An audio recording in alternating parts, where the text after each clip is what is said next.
one day God decided to hand over the administration of the ocean to the Indian bureaucracy.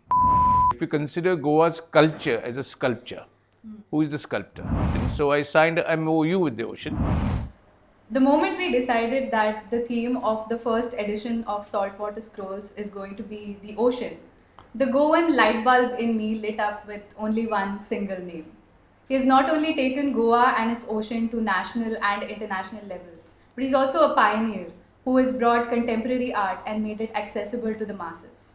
For me, he's not only an artist, sculptor, and painter, but a source of validation for that one part of me that goes crazy every time I go near the ocean.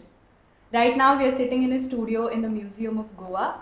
And without further ado, let me welcome the first guest of our podcast, the founder and curator and artist of Museum of Goa, Dr. Subodh Kerkar. Sir, welcome to this podcast and thank you so much for agreeing to be our guest. Pleasure, Mekhla. So let me just right away jump into our discussion.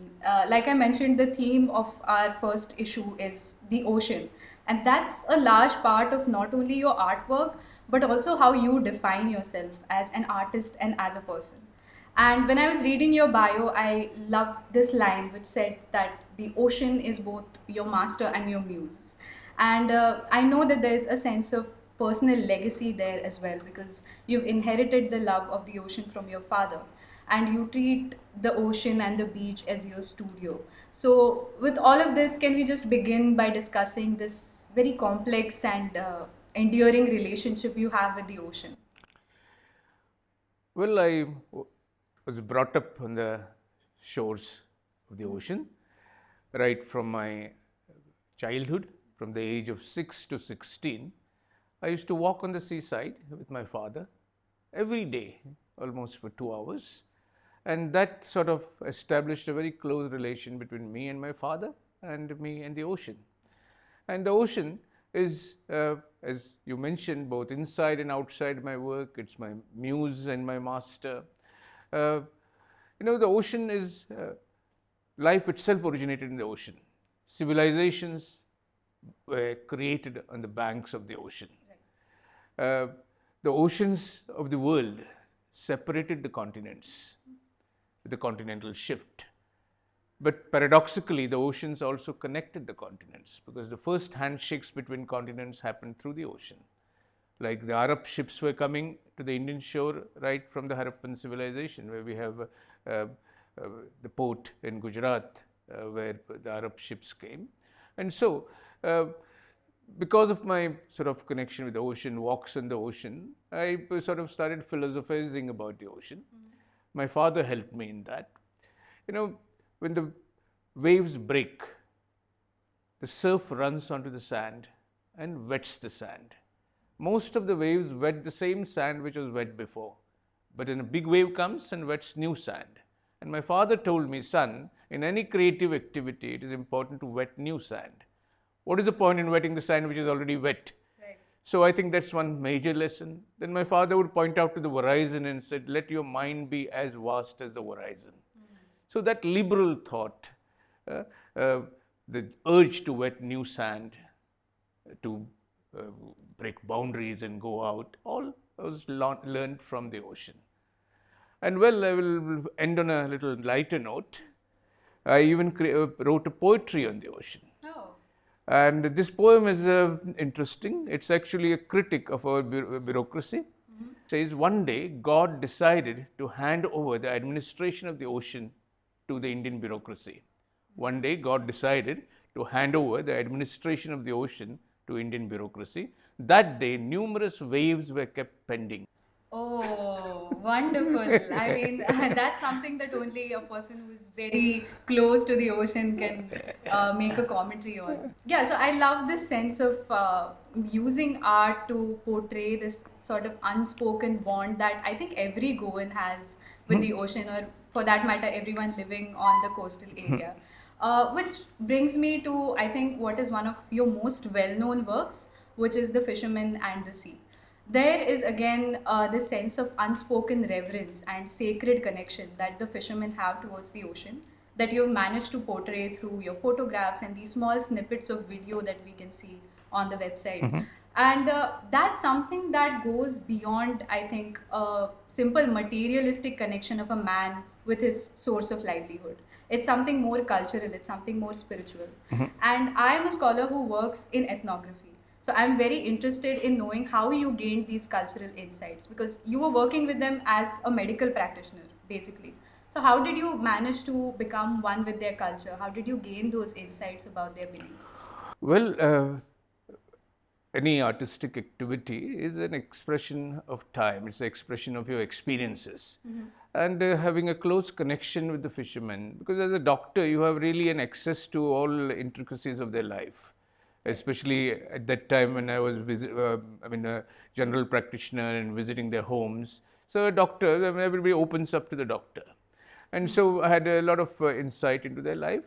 And thinking about the ocean, I realized many interesting things. India has 7,500 kilometers of coastline.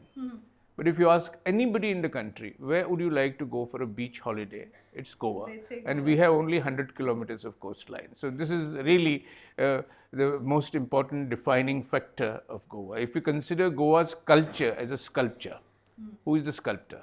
The sculptor is the ocean. So the ocean has created cultures. The life in Goa is almost inseparable from the ocean. The fisherman's life, of course, yes, but even other lives are very much affected. I mean, why do people come to Goa, for example? I mean, there is 7,500 kilometers of coastline, but when you sip a beer or any drink sitting on the coasts of Goa, it's not just the beer you are sipping, it's the liberal air which you are inhaling. And that liberal air, I mean, is very important for giving, that popularity to Goa. Because it's not the same having a drink on Goa's shore or in any other shore. And so that makes the difference. So the ocean is very much a part. The life of the fisherman is almost inseparable from the ocean. And so that is what I portray through all these performance installations. Because I can't hire fishermen because they're busy, so I hire laborers. And most of the laborers I hire for the last 10 years are from Bengal. And every Bengali laborer is also a fisherman. Yeah. And so I work with them, and they're very simple choreography. There is no practice. I just go there and with my team, and we just create those performances. Now I do this. I recently did it in Holland too, with some 70 Dutch girls. Okay. Yeah, girls, because I made an announcement and hardly any man registered, all girls registered.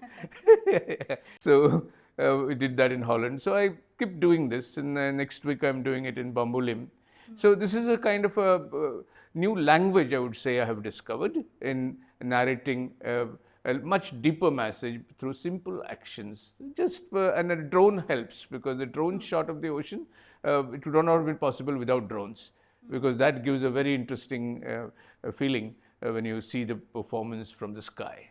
Right. Yeah. And I absolutely agree 100% that this is a new language that you've sort of used as a tool to portray the relationships of people with the ocean. And what I'm noticing here is this motif or this theme of giving ocean a very central role in your art. It's not just some passive entity that you use, it's a very central entity in your art. Which brings me to what is my personal favorite artwork of yours ever since my teenage days, which is the one with ceramics and the oysters. So just to give the viewers a little bit of context, Dr. Subodh takes these objects, including ceramic plates, but also anchors, and he took a cross once, and placing them in the ocean and letting them be covered with oysters and corals. And just the sheer contrast of finding these everyday objects covered with the memory of the ocean is something that has fascinated me. And what I love about this line of art is that you are engaging the ocean in the process of creating the art. It's not just representation, it's engaging the ocean in the art. So I just want to know the thought process that went behind coming up with this idea. How did that happen? Well, it's a difficult question in the sense many of these ideas are very intuitive. They just come. I think the process of creation of art itself is an intuitive process. I mean, AI can Create some art, yes, but AI is a data analysis. Sort of whatever data is there, the larger the data, I mean, they do a better analysis perhaps in some sort of solution is found by AI.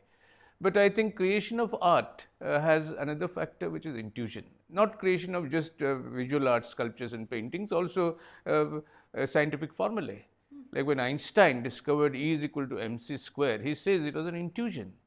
It was not just data analysis. So just data analysis does not come up with this kind of brilliant ideas. And so for me, a lot of things are very intuitive, and that's how I just sort of came up with this idea. I mean, a lot of thought process goes into this. Right. For example, when you switch off a computer, the computer doesn't think anymore. But when you sleep, your brain is not switched off. The brain is still active, and the brain is sort of throwing out ideas in the form of dreams. And in that sense, the dreams become my sketchbooks. And I always have a little sketch pad next to my pillow. And whenever an idea comes, I make a little note of it. So this is one similar idea. Why should I suddenly think of just immersing objects in the ocean? I just thought of it. And I have always worked on the seaside. I have worked with the ocean. I have worked with the fisher folk. I have worked with boats. I have worked with shells. And then I thought, why not work in collaboration with the ocean? So I signed a MOU with the ocean. And I kept the objects at the bottom of the ocean. Not very deep. I basically choose a place where already there are oyster shells on the rocks, and then make a cage and put these objects and put it there. And within a year, some things develops. But these were kept for 3 years, and some large oyster shells developed on it. And so this is ocean becomes a participant in the creation of my art. And I don't know how much to charge for this artworks, because I don't know how much the ocean charges per hour. So you just That was not mentioned in the MOU, sadly. no. Yeah, and there's another interesting thing I think I recollect. If I have to talk about my first memory of the ocean, I was maybe 5, 6 years old, and we used to live in Margao. And my father used to take me to Kolwa beach for a swim. We were in Navelim, and a little boy, I used to be on the shoulders of my father, and he would enter the water, and a big wave would throw us off, and I would scream with joy. And then I would hold his finger and stand in the waves. When the waves recede, the sand under your feet starts sort of going off, creating a ticklish feeling. And so that ticklish feeling created by the receding waves and me holding my father's finger is, I think, one of the earliest memory of ocean. So Buddha has some sort of letters, things written on his sole. When you go to a Buddhist temple, Buddha's foot has some kind of design. The carvers have carved out. I think if I have to carve something on my soul, it is the memory of the ticklish waves. Oh my goodness. I think that is my favorite sentence to come out of this interview so far. And speaking about memory, let's stay on the topic of memory. A lot of your artwork also has surfaces speaking about memory, especially the surfaces of boats and canoes. You've mentioned in some of your videos, the ridges created by pulling the ropes, they leave an impression. The lapping waves on the wood, that leaves an impression. So does memory and history play a big part in what you want to portray through your art as an artist? Yeah, memory is one of the functions of art. Art has many functions, but memory, sort of remembering. So when human beings are very interested in memory. Animals are not. A dog is not interested in knowing the canine history of 5,000 years ago, but human beings are. And art is one of the vehicles through which this memory is cherished. It's through architecture, it's through sculptures, it's through paintings, it's through poetry, it's through music, and through all arts, the memory is basically cherished. And for me, when I create a sculpture with old boats, the story of the boats, the memory of the boats become part of my sculpture. So the memory becomes a material for sculpture. Beautiful. And I think the part that speaks about memory is also the part that resonates a lot with us Goans. And that is the reason why your art has also resonated a lot with the common folk that probably have not had access to, say, the concept of contemporary art itself. Which also reminds me of uh, again, a very famous artwork of yours, which was very popular among Goans as well, which is the Carpet of Joy, which was also installed, one of the installations during IFFI, and that was the talk of the town for a long period of time.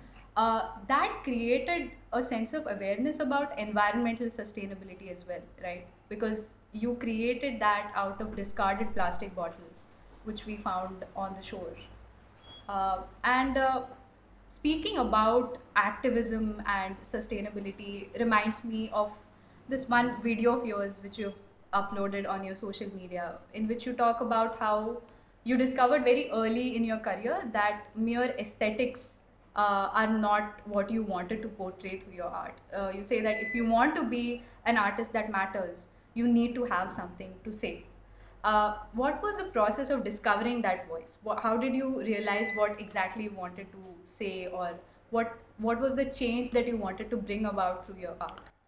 No, I think any art form, whether it is a painting, sculpture, poetry, or a essay, or theatre, is an expression of time and is an expression of the conviction of the creator. I mean, it's if war is happening outside, you don't sit in your studio and paint flowers. So you have to respond to that war. Otherwise, what kind of an artist are you? An artist is a receptor, sensor, and transmitter of ideas in society. An artist has to receive what is happening around, analyze it, and respond. That is what is art in simple analysis. So if you have to respond, you have to have something to say. You have to have a conviction. There are many artists, especially from Bollywood, they when they are asked to make a comment on a political situation, they say, "No, we are artists. We are not political." If you are not political, you are not an artist at all. Absolutely. Because you have to be political.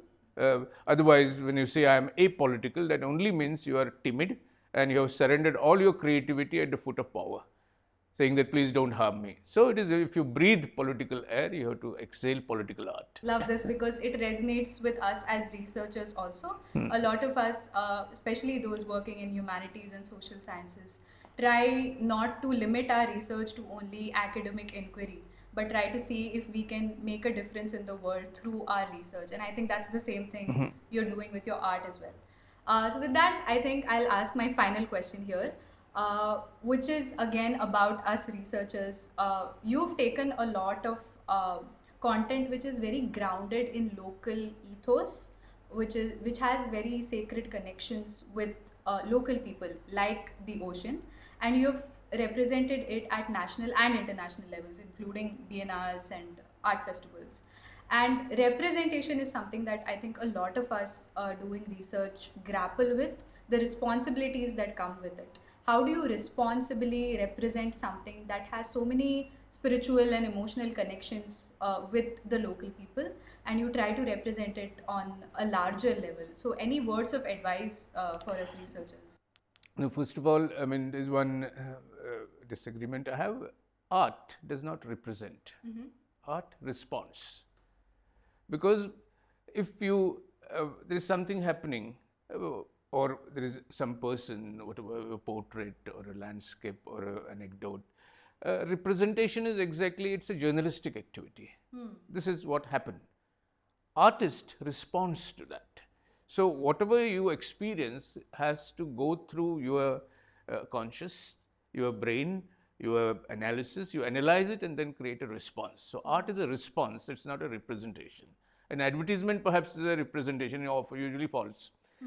but art is a response. And so for me, art is not just about decoration. Art is, I mean, I could speak about what the functions of art at length, but here, if whatever you experience, your response has to be through your experiences. So if I experience local, my experience, I mean, my response is also to the local issues, to the local experiences, because I can't be sitting in Goa and painting igloos of Eskimos. Right. I have to respond to the Goan houses, I have to respond to Goan landscape, to Goan people. But there is something very beautiful about art. Art has the power of making local universal.